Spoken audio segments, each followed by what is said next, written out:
used AI to plan a trip to Japan for 2 weeks this last year. We used it to plan a trip to Antarctica for next year. But you're And you're you're you're underselling. Like, explain to the listeners to the extent that you're using it.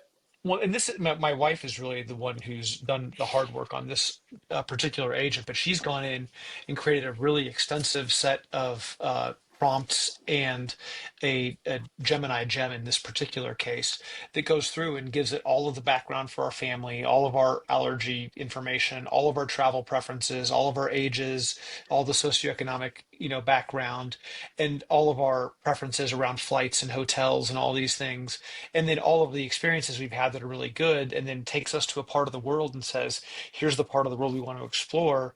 And then the agent asks us a whole bunch of questions like a good travel agent would, and it gives us massive amounts of information.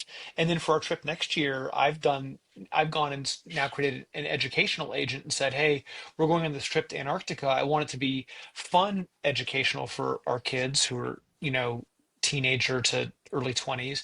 And I want them to have a great educational experience and an age appropriate fun journal that would engage them so they could maximize the enjoyment, not just some kind of rote scientific education about the trip that we're taking.